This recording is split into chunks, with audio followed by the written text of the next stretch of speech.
Oh, are we live? Yes, we are. Hello, fellow wanderers, brothers and sisters. Are you looking for enlightenment? You've got to put that extra T in there. Makes all the difference in the world. Now, I know I don't look like much of a bodhisattva, or a guru, or a Brahmin. But don't let looks deceive you. I know more than what I'm talking about. I'm paid to know more than what I'm talking about. So, while you're here, I was thinking maybe we could start with the Four Noble Truths. Now, the Four Noble Truths were first taught by the Buddha. The first being that suffering is a part of any natural cycle of life. That is to say, that living is suffering. The second noble truth is that unease, that suffering, is caused by cravings or desires. So you can see how living with desires would lead to suffering, right? Everyone has desires. Everyone wants something in life. Everyone has a goal. Everyone has several goals, hopefully. If you don't have a goal, look into getting a few. I'm not going to be one of those bodhisattvas that tell you, don't have a goal, don't have a plan in life. That's not good advice. I don't suggest it. Not ideal. No, get yourself a goal. But when you fail to meet that goal, what happens? You feel bad, right? It doesn't feel good. Things tend to spiral from there. When it doesn't go your way, you start to suffer. Perfectly natural. But without that suffering, you wouldn't also have the counter side, the joys of getting what you want. That's why you've got to look at it kind of in the middle here. You can have goals, but you also don't want to be so beholden to those goals that you lose what's important. It's not the accomplishment of the goal so much as it is the journey.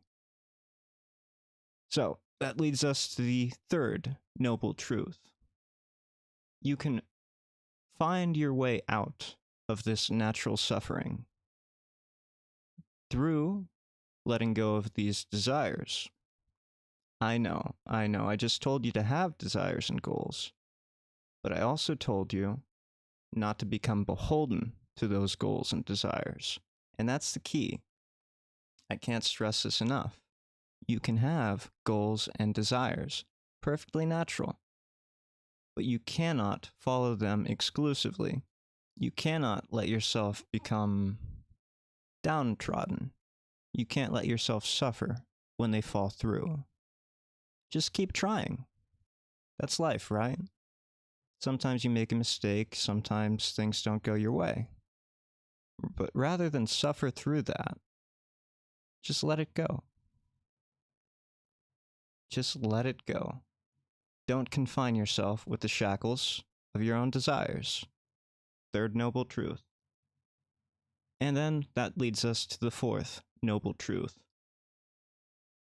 And that would be the one I have the most issue with. It's basically saying that the Eightfold Path is the only way to free yourself from the confinement of your desires. I don't buy it. Not just because it sells too high. It costs a lot. You gotta give up so much. You don't have to be an ascetic. The Buddha himself proposed a middle path between giving up too much and not having enough, or giving up too much and having too much in excess. There is a middle path. I don't buy it either. What you need to do is find your own path. I think that's the important key here. But the Buddha himself said, there is an eightfold path. You follow it, you can free yourself from your own desires. Maybe. Maybe. I don't know. That's up to you. Now, I'm not going to get into the eightfold path, because I don't think that's necessary. I think you can find your own path. Basically, get rid of your own desires. But keep a few goals.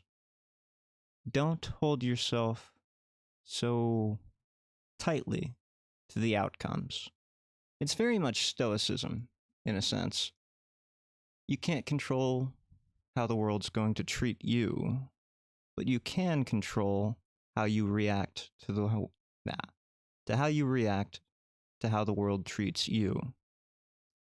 It's a very self-centered view, in a way, because you're really not concerning yourself about how the world's treating you. So that's good. I like that. Now, what else can we talk about the Four Noble Truths? Living is suffering. Suffering is caused by desire. And to rid yourself of suffering, you need to get rid of desire. Those are the three noble truths that I agree with. The Eightfold Path one, eh. So, let's discuss a little about what life would be like if you got rid of your desire. I've already touched on it a little bit, right? We discussed how joy at completing a goal or reaching it is one of the counterpoints to having desires. When you reach a goal, when you have some kind of success in your life, you feel good. That's natural. That's part of living. So what happens when you remove what makes that possible? What happens when you remove all goals from your life? Well, you will get rid of your confinement from your desires. That's true.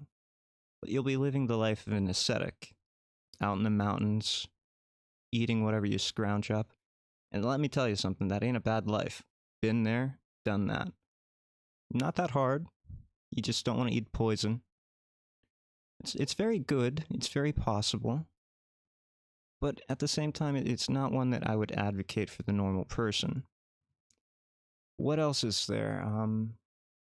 Let's see. When you get rid of desires, you get rid of joys, you become very detached. And that might not be... Well, that might be enlightenment to some, but it's a very cold enlightenment. Remember to get that extra T in there. Enlightenment. That's very important, the extra T. Being detached is also like being connected to the whole. I'm going to bring in some Upanishadic Hinduism here. Yes, Hyde's moving from Buddhism to Hinduism. Now, I'm not a Brahmin. I'm not a bodhisattva. I'm not even a real guru. But you pay me enough to be one, so I'll play one on TV for you. When you get to Upanishadic Hinduism, there's a concept of Brahma. Brahma is everything. And everything is also nothing. So when you detach yourself from yourself, what's left is Brahma.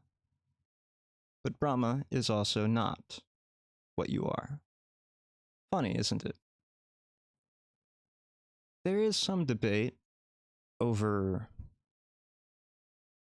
what you could consider the self in this instance. Is there some kind of permanent self? Is it impermanent? And there might be a self, you could call it an Atman, if you're into that kind of thing. Or there might not be a self that's permanent, and you could call that an Atman. So that's up in the air. I personally go with the Anatman school. I don't think there is such a thing as a permanent self. I don't think the self is very permanent at all, if you look at it. look at what the self seems to be, right? What does the self seem to be? As far as I can tell, the self is just this collection of experiences and their derivatives. Because that's what a memory is, right? It's not your direct experience. It's a derivative of your experience. And when you think about derivatives of your experience, it's kind of like a physical system, right? You know how energy transfers in physical systems are always inefficient? You're never going to get 100% transfer. Just like how when you get a memory, it isn't 100% accurate. It's the mind's own portrayal of how events likely occurred, how you remember them occurring. But it's not one-to-one. The occurrence isn't necessarily what you remember happening. You see this very often. It's why eyewitness testimony is often discarded in trials. And there's really nothing you can do about it. It's just a consequence of your brain trying to store this information in context with other information in your brain. And yourself is kind of this emergent property that includes your current experiences, your prior experiences, which are derivatives or memories in this case, and then any kind of mental schemas you've built as a result of combining, synthesizing, or reducing those kind of, I don't know, converging flows of information, data, sensory inputs, those kind of things. It's not necessarily a problem that the self is impermanent, because there are alternatives, right? The self doesn't have to be permanent. The self can be in flux. I like that word, flux, always changing. That's how I view the self. But we do have alternatives here, because we live in a society. That's right. That's right, we live in a society. But what does that mean to live in a society and to have an alternative to a self? Well, we can look at taxonomy, right? You can say a cat is a feline because it shares traits of a feline. In fact, we can call your cat whatever you named your cat. And I'm assuming you have a cat because my viewers are all somewhere between 24 and 40 years old, and they're males. So I'm assuming you have a cat. Maybe one, maybe two, at least one. I assume you have at least one cat. Yeah. So you can call your cat whatever you named your cat. And that's an identity. The identity is very different from the self. And you'll notice it's important because there's an extra T in there. Identity. Identity. Yes. Just like enlightenment. Extra T. Always important. The identity is something external that we apply, that we make, that we construct. And we give it to these beings like cats or dogs or even people. Yes, people. You have an identity, don't you? At least one. You were born with a name. Now, did you have any say in what that name was when you were born? Probably not. I can't imagine a baby being asked what his name is. No, your parents named you. They gave you that identity. And whether or not you like that identity, whether or not you keep that identity, is a completely different issue. You were given that identity. And that's how identities work. They're very different from your own sense of self. They're useful only in social senses. Well, let me give you an example from math, right? Because math is the purest form of logic. In math, there's something called the identity principle. A is A, B is B. Therefore, A is not B. Also, B is not A. That would be the identity principle. A is A because we call it A. B is B because we call it B. A is not B because we have called A A and B B. Two distinct identities. Humans work pretty much the same way. Your name might be John. If your name's John, hello John, nice to meet you, I'm Hyde. Guru, Hyde if you would. I'd appreciate it. But yeah, that's the identity principle. Identities work pretty similarly when we're talking taxonomic classes, families, genuses, species. But it also is true of other identities. It doesn't matter what you do in your own life, because people will give you identities that you don't want in your life, identities that you don't agree with in your life. And there's really nothing you can do about that. Say you donate to charity, right? You're a good person. Maybe you think of yourself as a philanthropist. Well, maybe someone says, you know what, you got your money the wrong way. You exploited the working class. You're not a philanthropist. You're a robber baron. You stole that money. It doesn't matter that you gave it to the needy. You stole it. You're not a good person. And that identity will stick so long as enough people agree with it, rather than the identity that you yourself feel you should have. That's unfortunate, isn't it? That our senses of self should be so disconnected from our identities. But there's really not much we can do about that. People will view us how people view us, and they will label us how they label us. Just like I labeled myself a guru, it doesn't make me a guru. What makes me a guru is when people agree that I am a guru. You can't give yourself an identity. Understand? Sad, but true. So now that we've talked about identity, we should take that back to the concept of the self. Identities are an externally applied label that help social institutions, other people, understand who we are in an external sense, how we relate to others, and how we differ. That's all identity is. But a sense of self, oh, that's different. A sense of self is how we understand our own self. If the self itself is an emergent property made up of our current experiences, which are sensory perceptions interpreted by the brain, and their derivatives, so things like memories and mental schemas. Mental schemas, you might not know that word. Mental schemas are basically structures in our brain that help us make sense of the world around us. Basically our beliefs, how we believe the world works. That's what a mental schema is.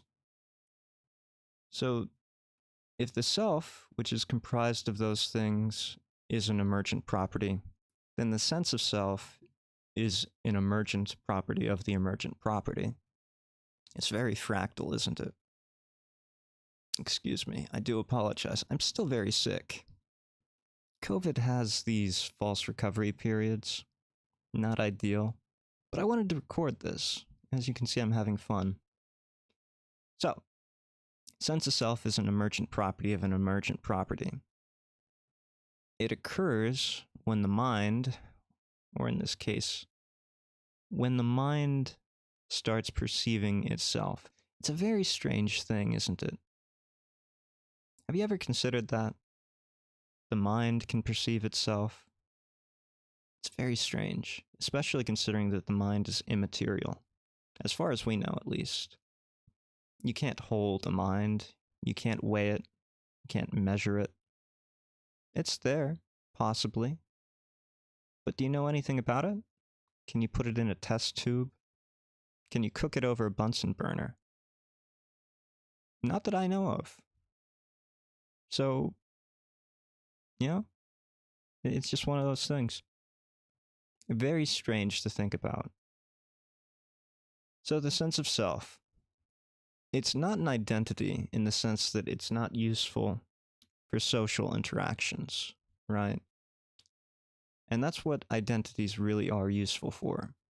Social grouping, taxonomy, differences, similarities, who you are as a person, not really in there. Just general vagaries. Vagaries. Is that a word? Vagaries? Vegetables. Extra T. Important. Important. Sorry if that popped. But the sense of self is really more for you. It's how you imagine yourself. There's something very Freudian about these ideas between the identity and the self.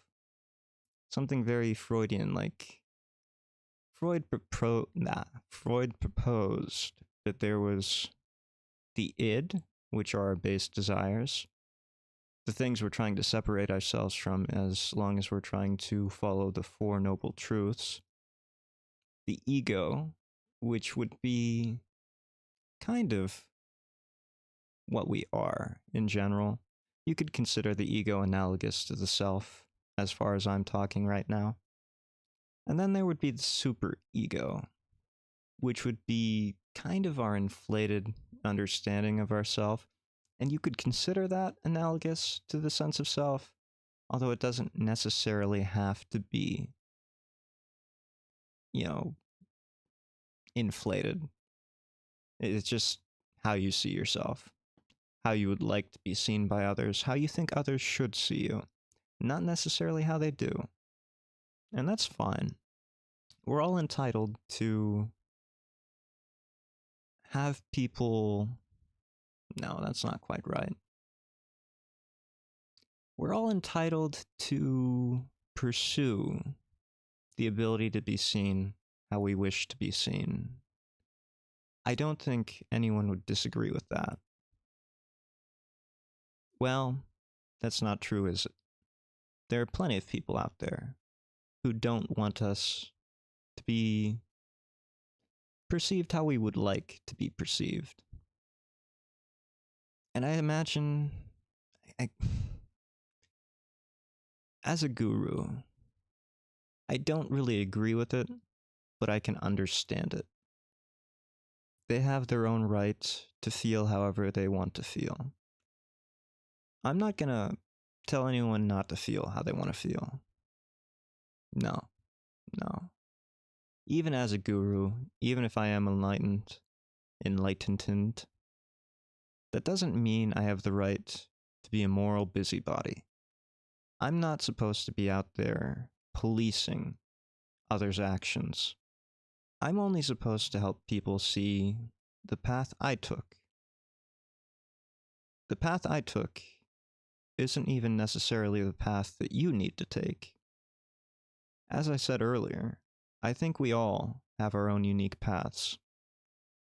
And it's just a matter of finding which one works for us.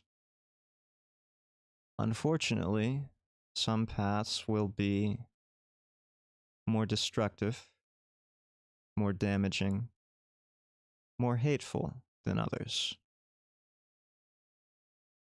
But I'd like to believe, all other things equal, people will eventually end up in the same place. People will acknowledge other people. They will acknowledge other paths. That's what I'd like to believe. Now, having lived as a human for, I don't know, how long's it been? 200 years? I don't know, Victorian England, 1880s, roughly 200, 120, 140, 100, yeah, 140. Well, let's go with 170 because I would have been about 30. Yeah, roughly 170. Now, that really got away from me. Why am I talking about how old I am? No one cares about that. Because no one's going to agree with that identity. Identity. What really matters is that I'm up here trying to teach a way to live, a way to look at the world. And you don't have to look at the world the way I do. I just think you'd probably be a little happier if you did. And that brings me all the way back to that point about detachment. Detachment. Extra T's, because it's important.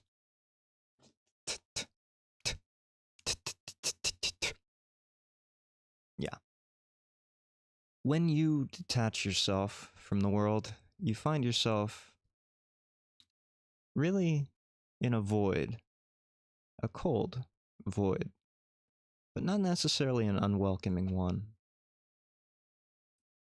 If you think about it, that's the whole idea behind sensory deprivation tanks, isn't it? To detach yourself from your senses, the limitations of your perspectives, your biases, things like touch, taste, sound, smell, all unnecessary. None of them really affect anything. They're just illusory. Your brain interprets the signals. They get stored as memories, derivatives. They get synthesized into schemas. And that affects how the self perceives the self. So ultimately, that affects your own sense of self. But that's all it is. Just a feedback loop. An illusory feedback loop. It's interesting, isn't it? But if you detach yourself from that, what's left? Something. Something thinking. Rene Descartes, he, in his meditations, argued cogito ergo sum. I think, therefore I am. That is the common translation of that Latin phrase. It is not the one that I personally subscribe to. No, I think the gendered language of the Latin language, the gendered words of the Latin language, kind of confuse and muddy the meaning of that phrase. Cogito. Well, you see an implied I in there. You see an implied male I. That's not necessarily the case. Something thinking is the key here. Something is thinking. Ergo, therefore, sum, am. Something thinking, therefore, am. Roughly. That's a better translation, although it's not very immediately grammatically correct. Translations are never correct 100%. If you want to understand a culture, if you want to understand the way others think, really what you need to do is become bilingual, multilingual, become polyglot. That way you can understand not just the words, not just how you would understand the words, but also the associated symbols behind those words. Because those are more important than the words themselves. So, back to cogito ergo sum. Something is thinking, therefore something exists. That is how I would translate that phrase. And that's the truth. If something is thinking, something has to exist. But let me ask you this. Does that something necessarily have to be one thing? No, it doesn't. If there is something thinking, it could be a combination of things. It could be a hive mind. I'm sure you know about hive minds, connected consciousnesses. Consciousnesses? There should be a T in there because that's important. Or, it could just be one thing, but it's not what you think it is. So your sense of self could be entirely illusory. And that would be possible. There's nothing necessarily saying it isn't. So something is arguable. It could be some things. It could be nothing, even. If you have a strange sense of what nothing is. We'll get into that. I think I do want to talk about that later tonight, if I have time. But we can also discuss thinking. So what is thinking? Well, someone would say having thoughts. And you could really get into that. You can dig into it. What is thinking? Having thoughts. Can you prove to others that you have thoughts? Can you prove you're not a pea zombie? Now that would be a philosophical zombie. Not one of those brainless, reanimated corpses, but someone without free will that thinks they have free will. It's basically arguing how can you objectively know that you're a conscious being and not just a computer program or something that thinks that you have a consciousness. Very interesting stuff. But what's really important is that we need to distinguish what thinking is. And for the purposes of today, let us just say that the appearance of thought, subjectively, is enough to say that something is thinking. Good? Yes. Okay. We're not going to argue about objectivity here, beyond the scope of this discussion. So, as long as something appears to be thinking, we will consider it to be thinking. But what thinking is? Completely different issue. I can't prove it, but it seems to be connections being made in the brain, neurons firing, impulses, traveling across neural networks, that kind of thing, lighting up the brain. You can see correlates of thinking, which makes it pretty, well, at least in humans, it makes it easy to say that there is the appearance of thought. So something appears to be thinking, and something appears to happen in the brain that is correlated with that thinking. So we know that cogito, there is something or multiple things which are thinking, therefore is. Something is. And that's essentially solipsism. Something is. It's fun philosophy, right? Anything else in philosophy, I think, is unfounded. You can't verify. You can't falsify. You can't objectively say. You can only say subjectively, this is not how I feel. Which is, again, why I say find your own path. It's very important, isn't it? At least I think it is. To find your own path. Now, what was I going to talk about? I said I wanted to talk about it. Oh, right. The concept of Brahman. Yes. Well, not Brahman themselves, but Brahma. Brahma, yes. Upanishadic Hinduism. So, the concept of Brahma is really that Brahma is everything. So you could think of it as omnipresence.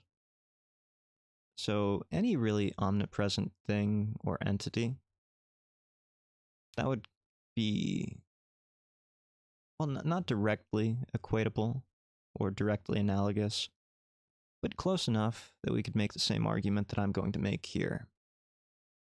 If Brahma is everything, if there are no distinctions between anything. Okay, well, how do I want to argue this? Do I want to go with semantics? Do I want to go that human language is biased and impractical, subjective? No, I don't think I do. I think what I want to talk about is the God in the vacuum. Yeah, let's talk about the God in the vacuum. If there is such a thing as a vacuum, that would be an absence of anything, right? And there certainly is, theoretically, such a thing as a vacuum. As a thing, it exists in your brain. A vacuum is a possibility. As far as possibilities go, it's a thing. It's real. Okay? It's real in your head, at the very least. It's a possibility. That's all I'm trying to say here. And if a vacuum is a possibility, then it's a thing. Yes? Even if it's an idea. Tricky, I know. From there, if we say that Brahma, or any omnipresent being, is everywhere and everything, then we can say that they are also a vacuum, which is nothing. That would make it a paradox. How can it be everything and nothing at once? Very interesting question. I'd like to see an answer. Got several hypotheses. No good answer. Not happy. The way I see it, you've got maybe 2, maybe more options. One option is that Brahma is bigger than the vacuum, okay? So it contains the vacuum. Brahma is everything like the universe is everything. So it can contain a small vacuum. And in that sense, Brahma is the vacuum. It's just the vacuum's a small part of Brahma. Kind of like the mitochondria would be a part of a cell. You understand? It's a container, or Brahma would be a container for those smaller parts of itself. The other option, and this one's much more interesting, I think, is something like superposition, where Brahma exists and doesn't exist at the same time, simultaneously. Or rather, the observation of Brahma determines how you view Brahma. Wouldn't that be interesting? You could collapse the waveform of God. That's a great idea, isn't it? Collapse the waveform of God. But it might be possible. It might be what actually is happening. Fascinating topic. You know, I was really nervous to start this stream. Because again, I'm still sick. My voice is all croaky. And I really didn't have much of a plan. I just decided I'm going to talk philosophy tonight. I'm going to talk spiritualism. But I'm having a lot of fun. Even if there are 0 people to talk with. No advice to give. It makes it very hard to be a guru. I'm going to be honest with you. Without students, what's a guru doing?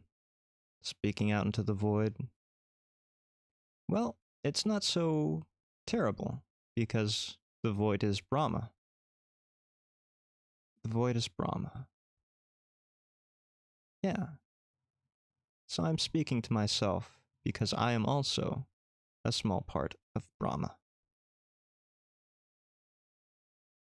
Although, come to think of it, I did say that I subscribe to the school of Anatman, there being no permanent self, which is directly counter to the school of Atman, the school that believes that there is a permanent self. And the way you've got to think about that is, I have 2 different mental schemas working simultaneously. One is how I subjectively navigate the world, how I view things as a human. Because yes, Hyde is still a human, even if he is a guru. I mean, sure, I got these abs, these biceps, but that's unrelated. Pay no attention, no matter how godly they are. And the other is a more objective sense of what might actually be. Oftentimes, objective ideas are a lot less useful for navigating subjective reality. And that's just because we can't verify or falsify objective knowledge. It's just impossible. The only way you might be able to do so is if you were given objective knowledge and then others were given the same objective knowledge by the same objective being or entity. Maybe another way would be for a subjective experiencer to subjectively experience objectivity. That'd be a strange thing, also paradoxical. How can something subjectively experience the objective reality? It wouldn't be subjective at that point, it would be objective. But then it wouldn't be objective because it's subjective, because it's being subjectively experienced. Oh, it's circular, isn't it? And rather than saying that these are flaws in logic, I think they're flaws in words. Words are very much bound, very much rooted in subjective experiences. So there are no words that humans have ever made that could describe objective experiences or objective knowledge. It's just not possible. Subjective words can't do it. Think of any experience that wouldn't be subjective. It's impossible, right? You can't think of an experience that isn't at least rooted in some form of your subjective experiences. It's like asking you to imagine an invisible unicorn. An invisible pink unicorn. How would you know it was pink? How do you imagine that two different states of being, pink and invisible, at the same time? It's a paradox. The only way to know that it's a pink unicorn that's invisible is if you have knowledge of it not being invisible. So you have direct experience of it being pink. But that's impossible if it's an invisible unicorn, right? There's just no way. And any knowledge of objectivity is kind of the same thing. There's really no way to verify or falsify it. It's sad. Because we try. We construct these things called intersubjective models. And that's what science is really good at. Intersubjective modeling. It doesn't get you the truth, in the sense that it doesn't give you the objective truth. And I would argue it doesn't even give you knowledge. Because, hold on, there's a cricket. Yeah, hello. Cricket, cricket. Right, okay. Apologies if you hear a cricket in the background. I can't do much about that. You ever feel like Buddy Holly? Ooh-wee-woo. Yeah, Buddy Holly, his band was named The Crickets. The Crickets. After a cricket got into the recording studio, started messing up all of his takes. It's gonna bug me. Right, okay, intersubjective modeling. So that's what science is. It doesn't give you knowledge. It gives you models. Okay. This cricket.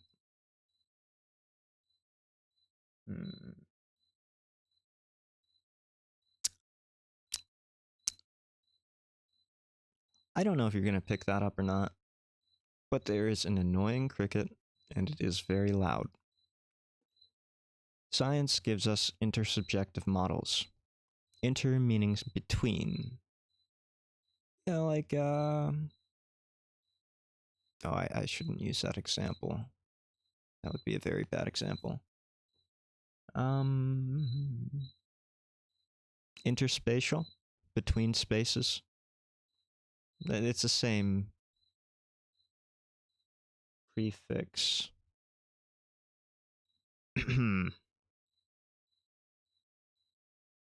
At least I have one listener now. This cricket. This cricket is joining me on my journey. Samsara.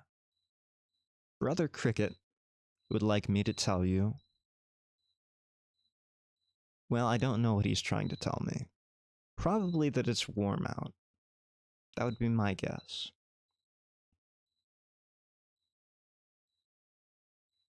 What's that, Brother Cricket? You want to hear more about subjective intersubjectivity? Okay, I'll tell you more about intersubjectivity. So the prefix inter meaning between, subjectivity being, personal experience. So basically what intersubjectivity tries to do is, using a standard method, it tries to generalize or average subjective experiences into a model that is generalized or generalizable. It should apply equally to everyone as it does to any one person. However, this gets us into a whole different can of worms. Let me put it this way. Say that you get a random poll. Say you randomly poll 100 Americans. And I'm American, so I don't want to hear anything about this. And I know what you're thinking, Hyde is not American. I've lived in America long enough, okay? I'm more American than you are. Eagles, guns, woohoo, America, why not? I'm more American than you are. I've been here for at least 100 years. Say you poll 100 Americans, and you ask them, what is 2 plus 2? And 99 of them say 2 plus 2 is 5. Okay, scientifically, you have taken this data, and now 99 of the 100 Americans have said that 2 plus 2 is 5. That becomes roughly the generalizable outcome. Okay, that becomes the model. 2 plus 2 does equal 5 because you have averaged it. It would be 2 plus 2 equals approximately 5 because of the one person who didn't say 2 plus 2 equals 5. Neither here nor there. The point I'm getting at is, when you average things, you're not necessarily getting closer to the truth. You're just getting a consensus on things. It's a tyranny of the majority. Not necessarily truth. And a lot of scientists forget that. Or they don't even realize it. They don't care about it. They don't think about it. I know I didn't. Back when I was doing science, I didn't think about that a lot. I thought, okay, this method, do this, get these results, everything will be fine. Not true. It doesn't work like that. Not in reality. When you do science, you've got to always remember that it's subjective. Even when it's intersubjective, it's not necessarily getting you any closer to any objective truth. And it may never. And that's fine, because objective knowledge really can't guide our subjective experiencing of subjective reality. What gives us the ability to navigate subjective reality is our own subjective knowledge, our own intersubjective schemas, what we choose to believe, how we choose to believe it, how we choose to use what we choose to believe. That's pretty much how it works. Anyone who says otherwise is selling you something. And let me tell you something about selling you something.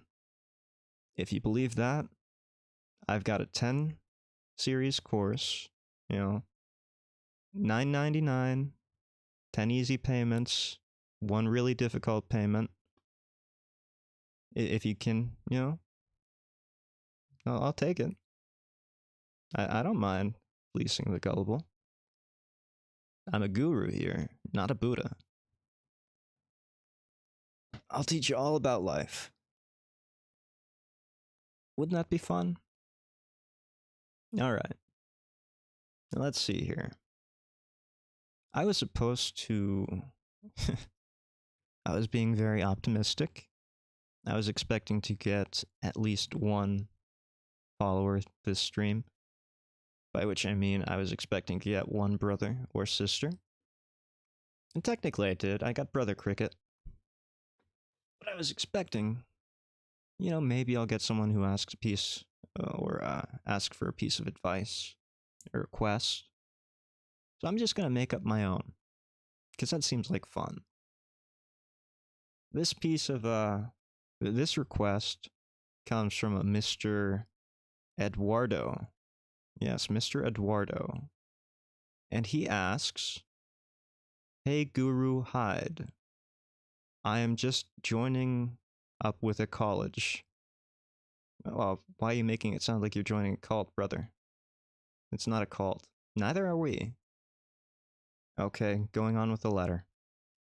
"Hey Guru Hyde, just joining up with a college. I want some advice. How do I maximize my time at college?" Well, Brother Eduardo, I've got some great advice for you. Don't do what I did. See, I studied things academically. I was always found in a lab. I was always having my nose in a book. Now, I did interact with colleagues, cohorts. I don't recommend just going with that. That's not enough. What you need to do is you need to go to parties. Not every night, but at least some nights. Party on the weekends. Don't live like a recluse. Don't live with your nose in a book. Don't stick to the labs. Sure, you can party with your cohorts. That's fine. In fact, I recommend it. You need to network. Trust me on this. It's one of the better ways that you can set yourself up for success. College is not about learning a trade. If it were about learning a trade, anyone who got a degree would have a job. It's not how it works. Not how it works. Trust me on that one. It took me networking to get my first job out of college, which was a lot more difficult because I did not party in college. I did not network. So trust Guru Hyde and go party. With your friends, with your not friends, whoever. In fact, the sketchier the better. Note, do not go to sketchy parties. That was for humorous effect only. Okay. So that's advice 1, Brother Eduardo. Go party. Don't be an academic bookworm. Have fun. What else do we have here? Do we have anything else? Hold on, looking through the letters. All right. From a Miss Jacqueline. Miss Jacqueline asks, that would be Sister Jacqueline. Yeah, that's a good name, Sister Jacqueline. Sister Jacqueline asks, how can I identify poisonous species of water hemlock? Oh, not today, Sister Jacqueline. I am not teaching you how to poison your friends and family. Not today. You already got me once. That reminds me, the video where I talked about how to poison people. Um, YouTube. YouTube, please. Wait a minute. I misphrased that. Please let me clarify. The video in which I talked about how to not poison yourself did not do so hot. YouTube did not put it into any suggested videos, and it only really got a handful of views. Sad, because I really enjoyed making that video. I was still sick at the time. So, my advice to you, Sister Jacqueline, would be to get a taxonomic key of sorts, maybe a foraging book. I will tell you that water hemlock looks an awful lot like Queen Anne's lace to the lazy. So if you can identify Queen's Anne's lace, Queen's Anne's, Queen Anne's lace, then you might have a shot of it identifying, water hemlock.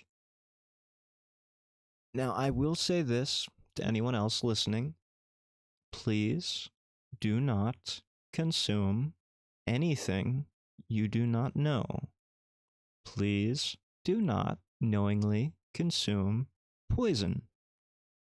Please do not feed other people poison, knowingly or unknowingly. And you can take that however you wish. Last disclaimer, Edward Hyde is not liable if you or anyone you know is poisoned by following anything that I have said. Okay? It's on you. Don't eat poison. I really shouldn't have to say that. But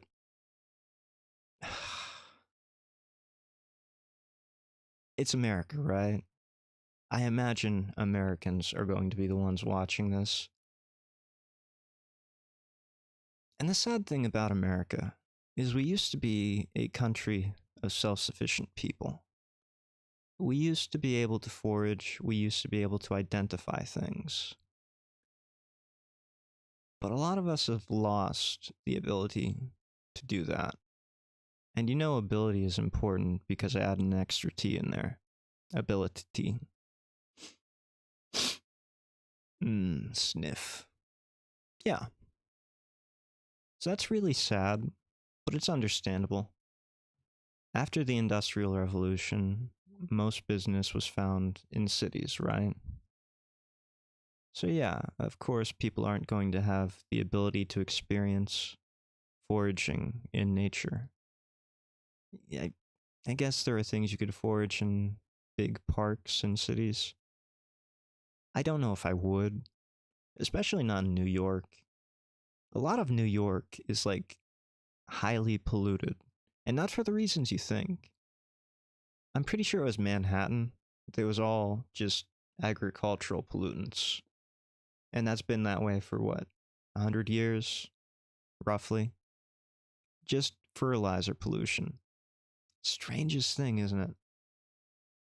And it gets into the ground, it never really comes out until it gets washed out or the plants grow into it, or I don't know. Look, I'm not a soil scientist. I'm not a hydrogeologist. Yeah. Yeah. Hyde. Mm-hmm. So yeah, I wouldn't really be foraging in a city. I've heard. Now, I wouldn't eat them, but I've heard that you can forage for dandelions in cities. I'm sure you could. Dandelions are very tenacious plants.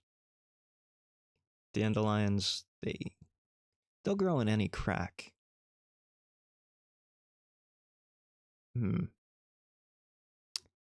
Well, I was just thinking of two very distinctive things there. Both forms of crack you can get in a city. Anyway, dandelions you could probably collect. I don't know if I would use them. Not from a city. I'm very particular about my dandelions these days. I don't even collect them from roadsides. You've got to get them from untreated lawns or meadows, not even farmland. Because you never know what kind of fertilizer or pesticides have been sprayed. So eating dandelion greens, dandelion flowers, or even the dandelion roots, very, very iffy. I don't know if I would, especially not from a city. Especially a city that's been around since, leaded gasoline's been a thing. That's another fun story. Leaded gasoline. I don't know why they took out the lead from gasoline. It's kind of like they don't want you to drink it. Like what? You want me to drink diet gasoline? I don't get the sweet taste in gasoline?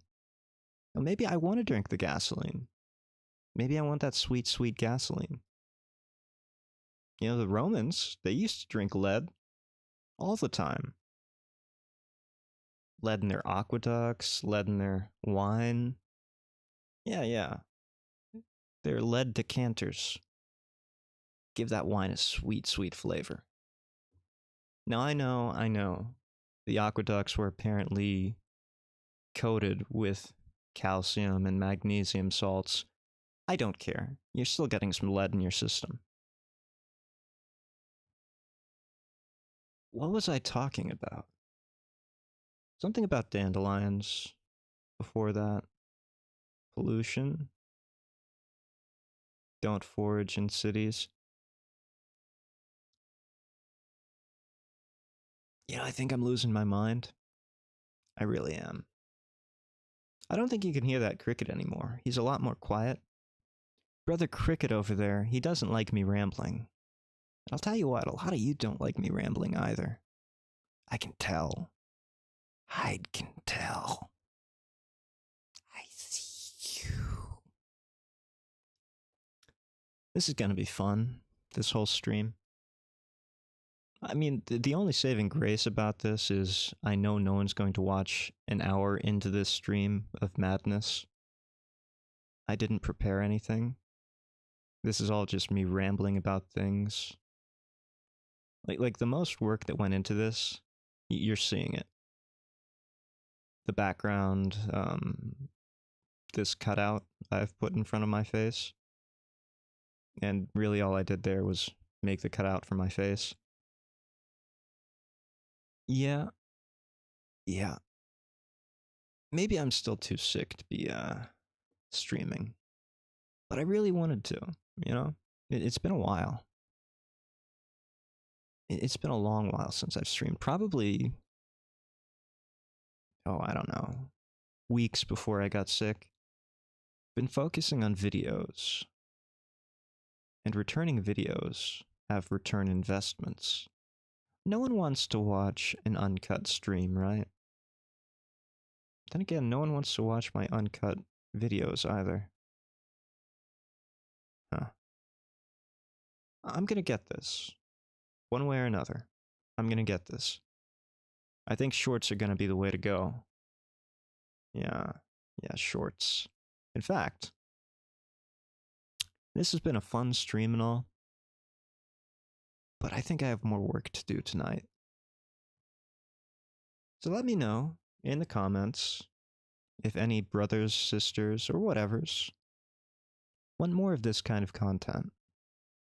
Because Hyde is always willing to give advice. Just be sure to know that legally my advice is for entertainment purposes only. Yeah. Not liable for anything you do with it. Any case, Hyde out. Bye-bye.